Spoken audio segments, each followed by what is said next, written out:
Saan tayo mag-aircon? Night lang? Ha? Ayos na. Kaya naman talaga eh. Pagkakasama mo ko, tinitipid mo ako. Oh, magpa-podcast na kami guys. Ito ang aming first episode ng podcast edition ng Sulit TV.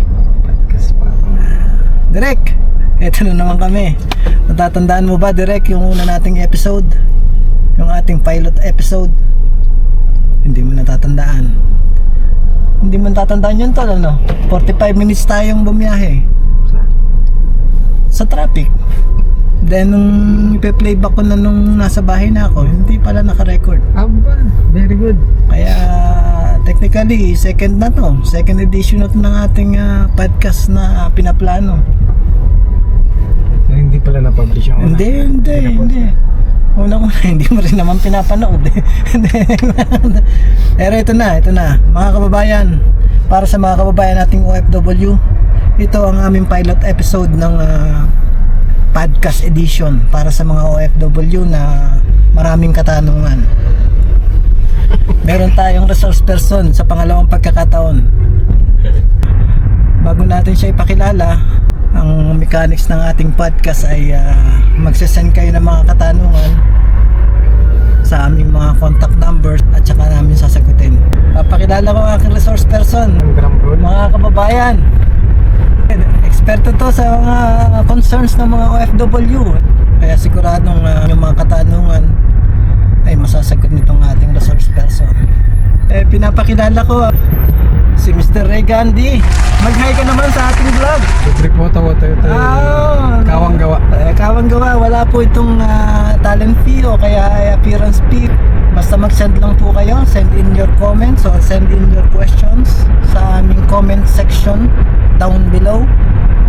Another way ay sa aming mobile number. Diretso, pag nasa loob ka ng Saudi Arabia, send ka lang ng message sa 059-241-1111. I-send mo lang yung query sa number na yon at siguradong sasagutin namin. Hindi kami mamimili. Diretso, sasagutin namin kung sino unang mag-send ng katanungan. Mag-send na kayo mga guys. Meron kayo magsesend. Yun ang tanong. Maraming mga OFW, merong mga nagte-text tol sa akin. Oo, may mga nagte-text at shoutout nga pala kay Joannis.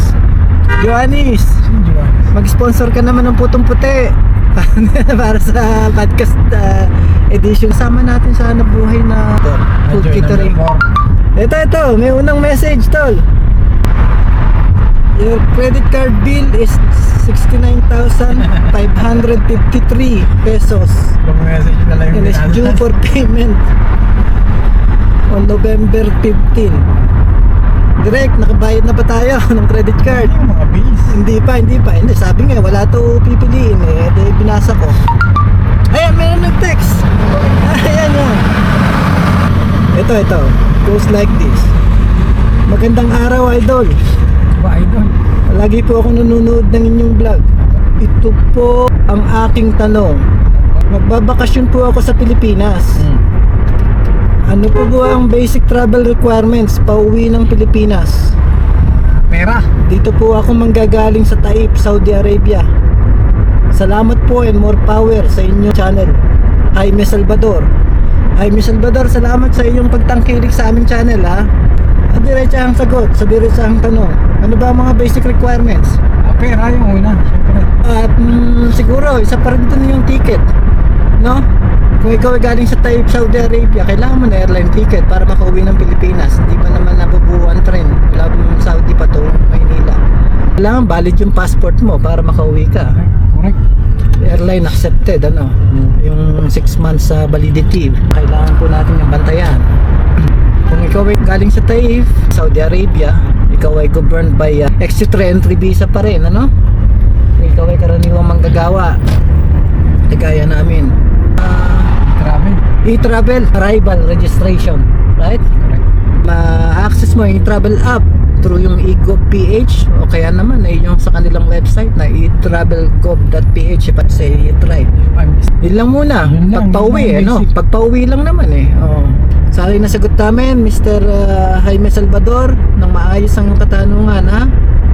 Magtanong pa po kayo uli. Pwedeng magtanong uli, ha, Jaime? Pwede kang mag-follow up question kung gusto mo. Ito, may nag-text na naman, Meron na naman. guys, salamat, ha, sa inyong pagtangkilik sa aming podcast edition. Hello, Sulit TV from the country of Zimbabwe. Aba, Ako po ay nagtatrabaho sa minahan ng ginto. Ang tanong ko ay wala kasi kung salamin, guys, sorry, ha. May limit po ba ang bigat o bilang ng ginto na pwede ko ilagay sa bagahe pag uwi ng Pilipinas na hindi ako i-charge ng Bureau of Customs? Thank you, Bernadette ko, Zimbabwe. Miss Bernadette, salamat sa inyong katanungan. Amin pong na-appreciate ang inyong concern. Tamang-tama yan. Maraming mga kababayan natin ng OFW na matapos sa panahon ng paghihirap ay gusto nilang mag-uwi ng ginto, alahas, para sa kanilang kasiyahan at para na rin sa kanilang mga mahal sa buhay. O kaya naman yung iba talagang personal na gamit lang.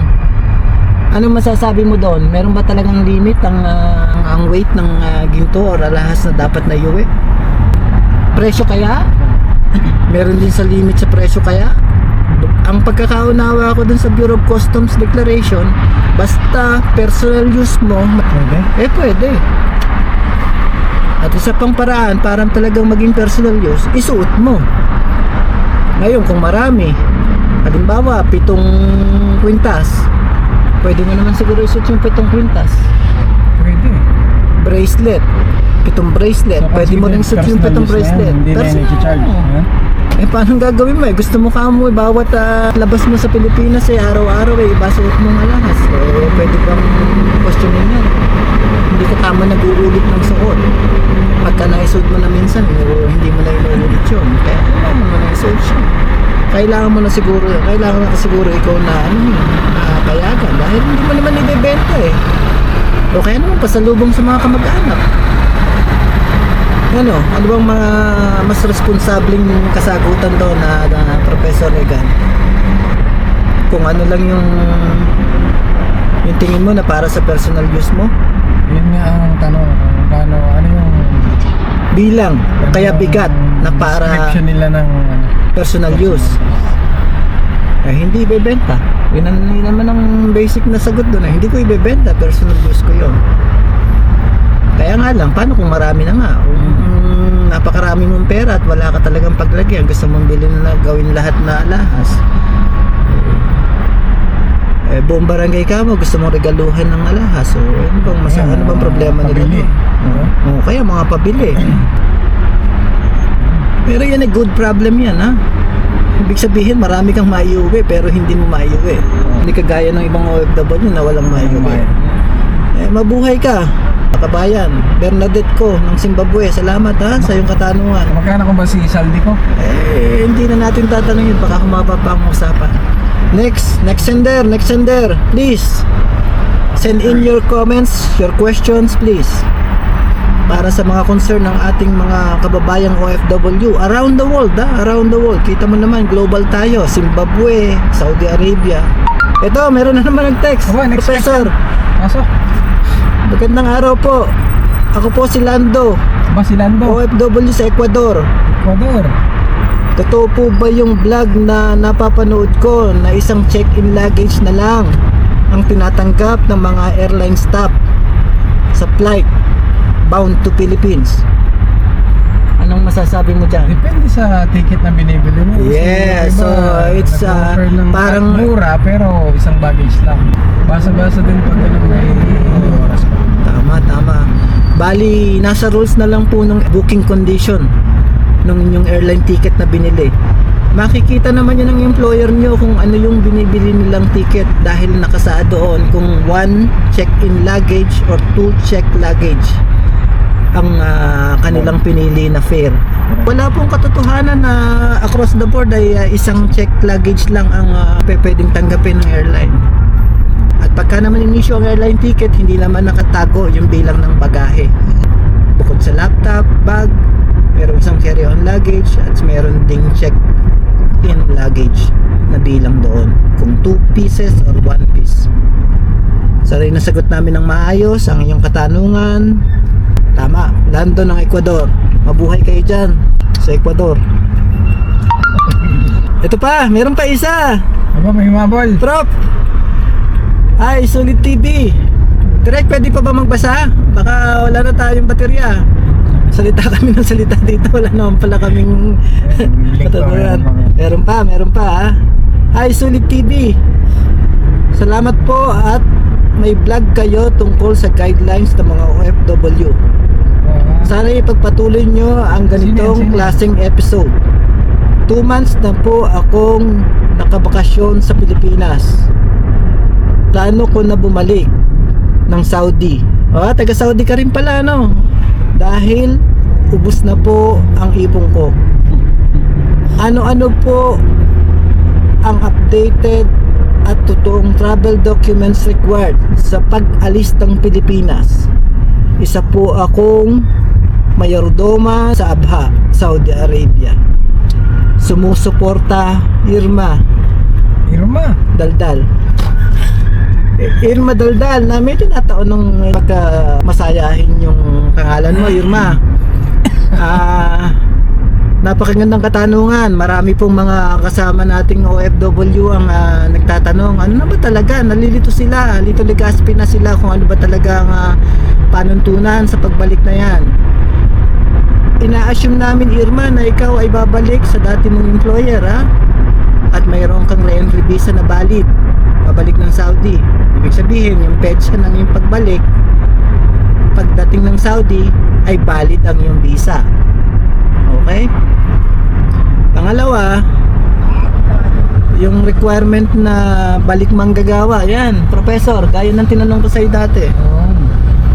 Since galing ka ng Pilipinas, pwede mo nang sagutin yan for yourself base sa iyong karanasan. Umalis ako, OAC pa eh. Tapos may bago na okay. OFW pass. Ayun. Kasi ini-encourage ng ating pamahalaan na gumamit na tayo ng OFW pass underlying up doon sa eGov.ph. Ang layunin po ng ating gobyerno ay magkaroon tayo ng iisa at unified na application para sa lahat ng mga query sa gobyerno. Pero tayong mga OFW, ilang beses lang naman tayong gagamit ng OFW or ng eGov.ph para sa ating bakasyon, ano? Magandang initiative yan, magandang layunin ng gobyerno para maging centralized nga naman ang transaksyon ng bawat Pilipino. Isang application para sa lahat ng Pilipino. However, handa na ba yung application para sa OFW pass? Gaya ng isang kababayan natin na kagagaling lang, fresh from vacation. Itago mo na lang sa pangalan. Itago mo na lang sa pangalang Regan at Paul. Alan Paul, shout out to you. Base sa kanyang karanasan, dahil nga hindi pa ganun accessible yung sistema ng OFW pass, hindi lahat ng travelers na OFW ay nakakuha nito. Kung gayon, balik sila sa dating sistema kung saan maa-access nila ang kanilang balik manggagawa o OFW o OEC certificate sa dating gawin, yung DMW website na tinatanggap pa naman sa immigration. Na tinatanggap pa rin sa immigration at tinatanggap pa rin para makapag-refund ka ng iyong terminal fee sa ticket na yung binili. So parang yung soft launch pa rin, pilot exercise pa rin yung paggamit ng OFW pass. How we wish na talagang maging fully implemented na yung OFW pass. So sana nasagot namin ng maayos ang iyong katanungan, Irma Daldal. Mabuhay ka at sana'y makabalik ka na. Okay? I think maganda direct itong ating lakayan ngayon. Makabuluhan.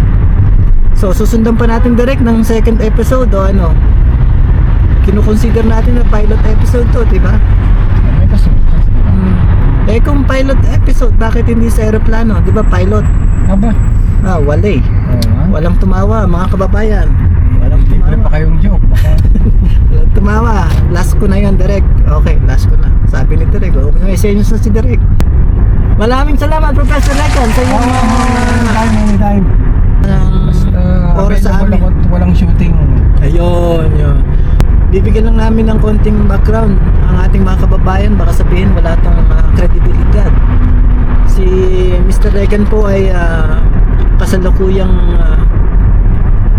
political advisor dito, observer dito ng pamahalaan. Sinend siya dito parang envoy, ano? Para magmasid, mag-aaral kung ano ba ang nararapat na guidelines na i-develop para sa kapakanan ng ating mga kababayang OFW. So, susundan natin to direct ng isa pang episode. Kung kailan ay hindi natin alam kung kailan, pero susundan natin to.